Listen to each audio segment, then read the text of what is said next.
We're wrapping up 2024. It's been a remarkable year. I want to say it's been collectively our best year. Not everybody can say that. Some people say, well, I had a better year in 2022 or something else, but just collectively as an organization, we have had by far our best year. It seems like all ships are rising with the tide. People are having their best wires. Reps are making more money than they've ever made. So, our future looks bright. We had a tremendous 2024, and now it's time to start thinking of 2025. I would have preferred to do this call live, but I've got some flights and things like that, so this is a pre-recorded message, but I wanted to give you my best here. And every year I want to simplify the game planning process. I'm proud to see many leaders of organizations sharing a lot of the material that I've been using over the years. I've been professionally coached, right? The greats like Ken Gutnick and Gary Paulson have helped me over the years with my game planning and how to really set a great strategic plan and how to be successful with it. And so I've got, over 20 years of doing this. And so as we're walking into 2025, I'm like, how can I best articulate how to come up with a great plan? What gives you the highest percentage of achieving this plan? And so that's what I have for you here today, really game planning 2025. So let's dive into this. I really have 4 points for everybody today. As we discuss these 4 points today, I'm going to ask you to get your hands on this document. It's just 2 pages. Okay, I made it really simple this year. I'm like, how can I come up with the best system using the same materials that I've been using for 20 some years? I mean, it's been working, but how can I make this as simple as possible? How can I give you the highest chances for success as possible? That's really the spirit of this all.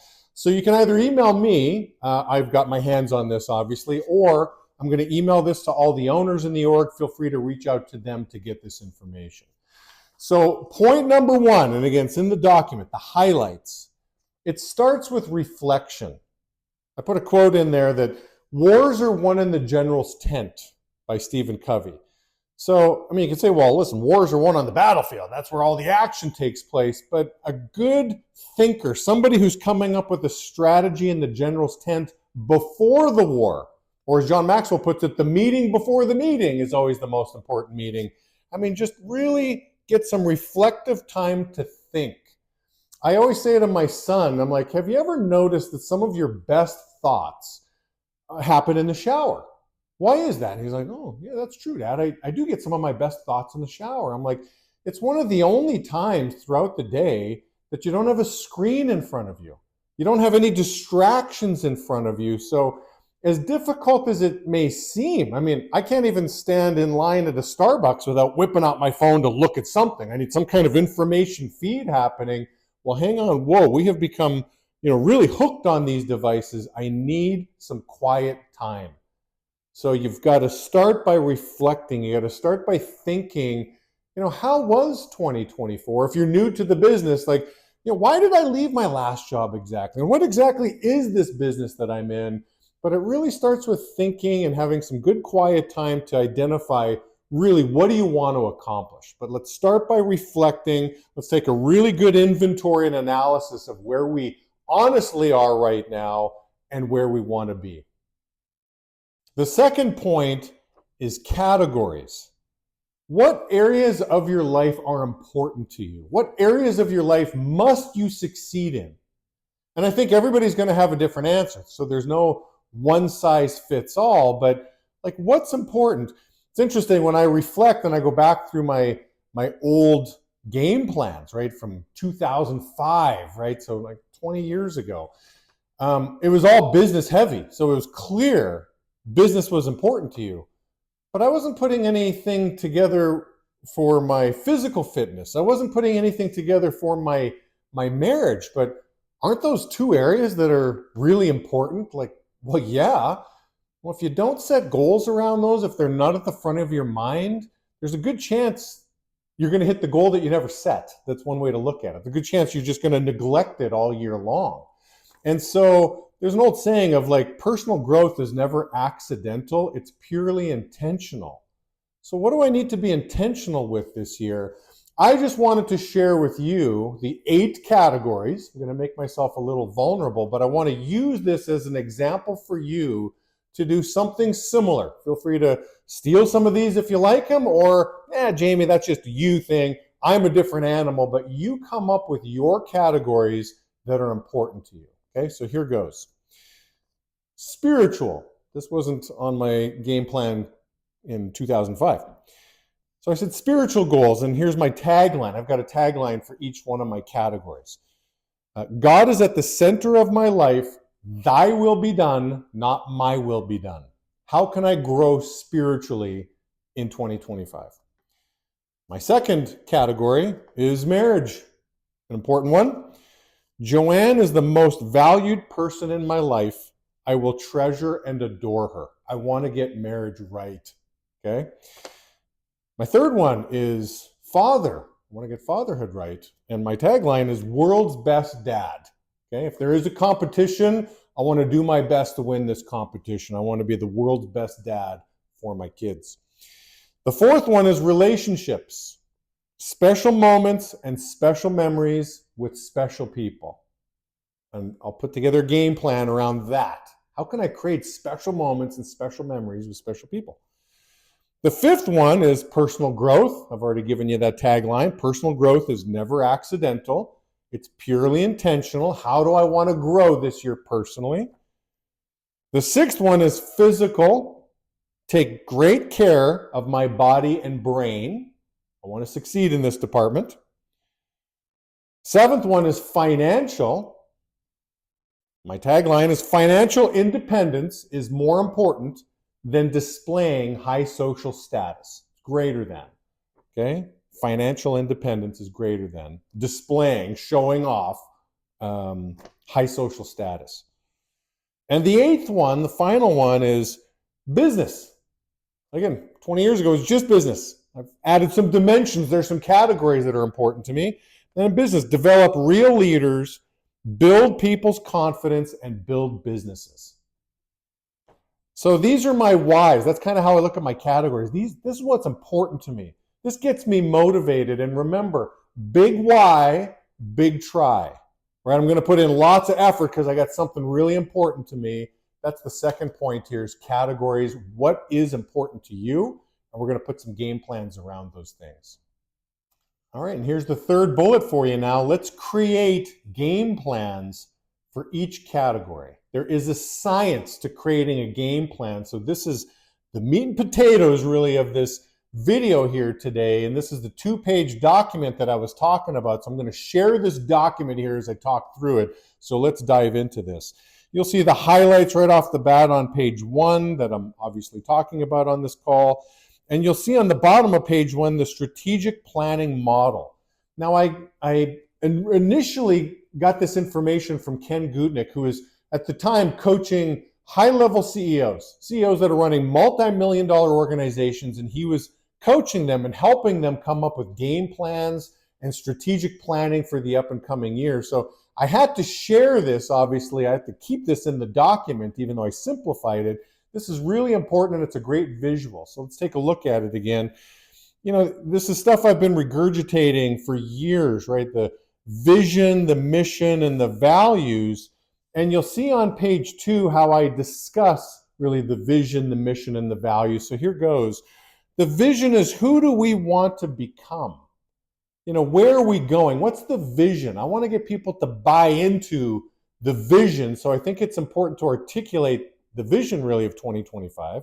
And the mission is, you know, what's our purpose? You know, what is our mission? What are we commissioned to do here?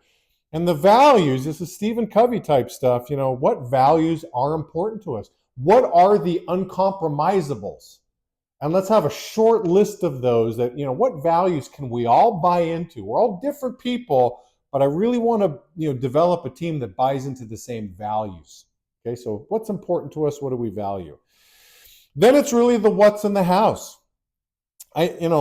Just like the picture, right? It's got 3 strategic initiatives. I want to keep it simple in 2025.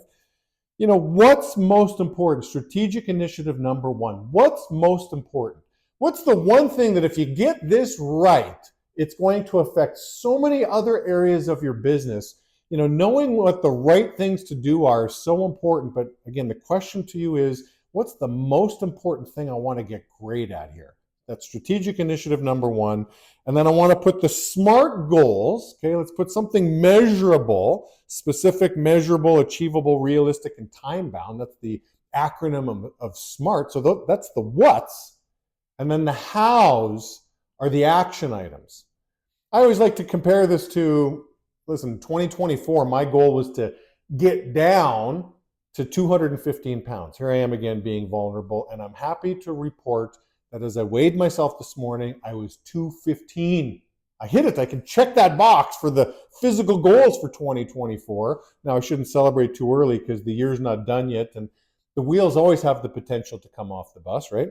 But 2025, I'm still thinking through that. Like, okay, I hit 215. What do I want to get to? But I like using the physical fitness as a good example here. I think we can all relate to. So, the what's can be like, well, I want to get down to 215. Is that a SMART goal? Well, it's certainly specific. It's certainly measurable. Like, yeah, that sounds great. Well, it's the hows. Okay, so Jamie, you're going to trim down to 215. Well, what are you going to do different? If it was so easy, you'd already be doing it. So you're not doing it. Okay, well, I got to move more.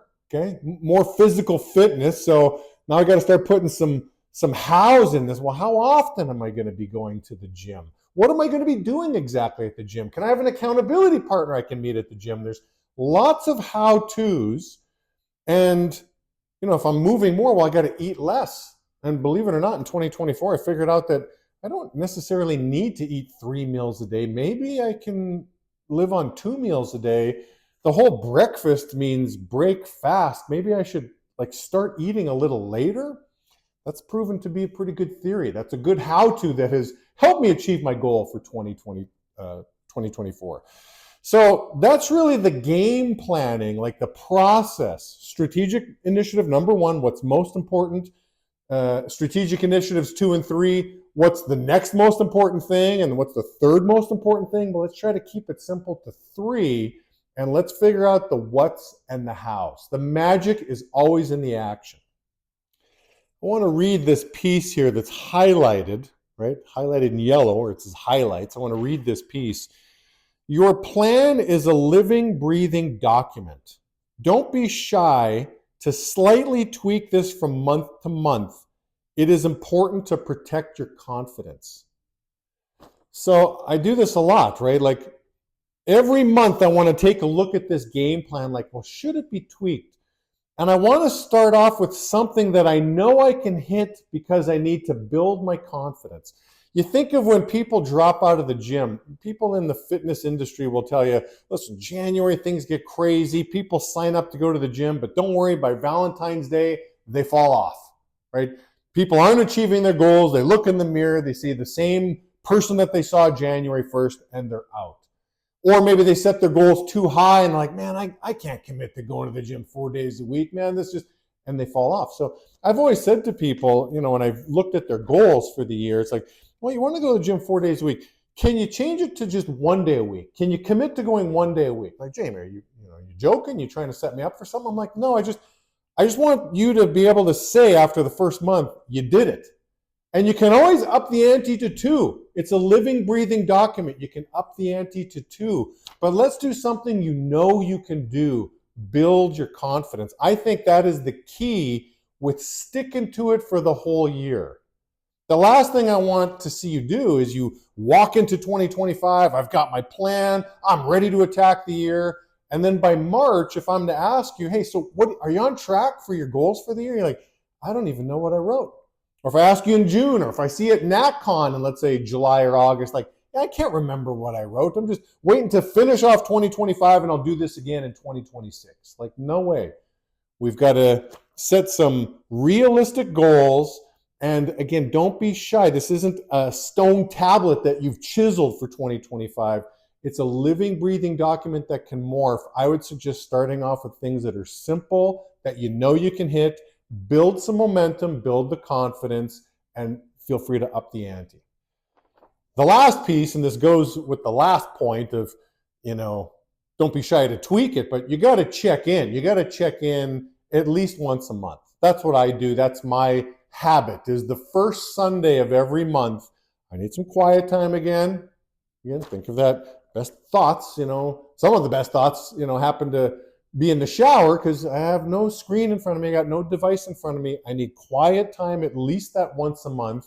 If you can get in the habit of doing it once a week, or you get in the habit of doing it every day, fantastic. But you need some quiet time to really think through, check in.